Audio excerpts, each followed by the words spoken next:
Video में आप सीखेंगे पास्ट कॉन्टिन्यूअस टेंस। हिंदी या उर्दू के वाक्यों के अंत में रहा था, रही थी, रहे थे अगर देखने को मिल जाए तो आप पहचान जाइए कि ये पास्ट कॉन्टिन्यूअस टेंस है।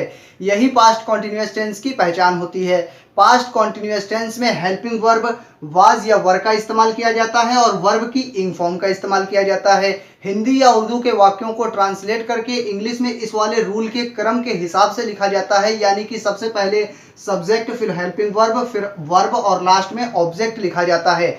अगर आप जानना चाहते हैं इस रूल को डिटेल में और ये जानना चाहते हैं कि हेल्पिंग वर्ब वाज या वर का इस्तेमाल किन किन सब्जेक्टों के साथ में किया जाता है, तो आप ये वाली वीडियो देख लीजिएगा। आइए अब हम पास्ट कॉन्टिन्यूअस टेंस के कुछ एग्जाम्पल देख लेते हैं। सबसे पहले आप हिंदी या उर्दू के वाक्यों के अंत में देखेंगे कि क्या लिखा हुआ है।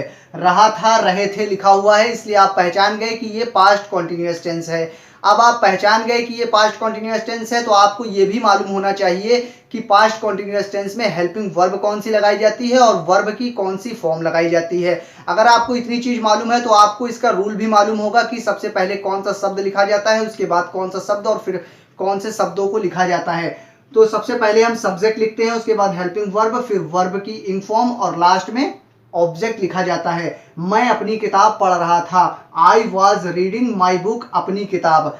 आई के साथ में अपने के लिए माई का यूज किया जाता है, इसलिए हम माई लिख दिया।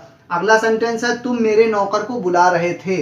तो सबसे पहले सब्जेक्ट तुम हो गया, यू, उसके बाद हेल्पिंग वर्ब, फिर वर्ब की इंग फॉर्म लगेगी, फिर यहाँ पे लास्ट में ऑब्जेक्ट माई सर्वेंट, मेरे नौकर को। तुम मेरे नौकर को बुला रहे थे, you were calling my servant. इस तरह से अफर्मेटिव टाइप के सेंटेंस कंप्लीट हो गए। हिंदी या उर्दू के सेंटेंस के बीच में नहीं शब्द आ जाए तो उस टाइप के सेंटेंस को निगेटिव सेंटेंस कहा जाता है।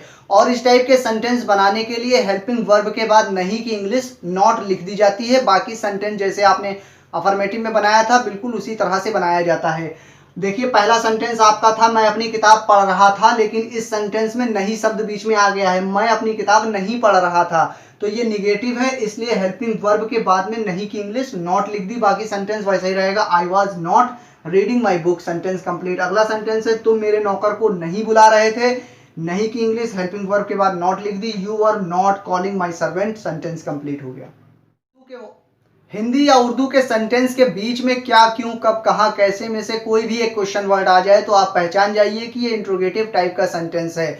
इंट्रोगेटिव टाइप के सेंटेंस के लास्ट में आपको इस तरह का क्वेश्चन मार्क भी देखने को मिलेगा। और इस टाइप के सेंटेंस को बनाने के लिए हेल्पिंग वर्ब जो सब्जेक्ट के बाद में लिखी जाती है उसे सब्जेक्ट से पहले लिख दिया जाता है, बस इतना सा चेंज करना होता है। और जो भी क्वेश्चन वर्ड आया है उसकी इंग्लिश हेल्पिंग वर्ब से भी पहले लिख दी जाती है, बस इतना काम करना है।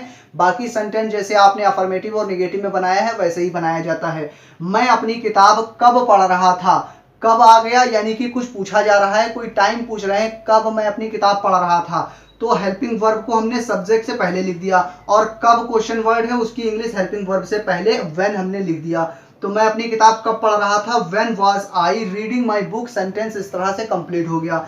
अगला सेंटेंस है तुम मेरे नौकर को कहाँ बुला रहे थे। ये कहाँ जो वर्ड आ गया है, जगह पूछ रहे हैं, कहाँ बुला रहे थे, तो यही क्वेश्चन वर्ड है, तो इसको हम सबसे पहले लिखेंगे, उसके बाद हेल्पिंग वर्ब।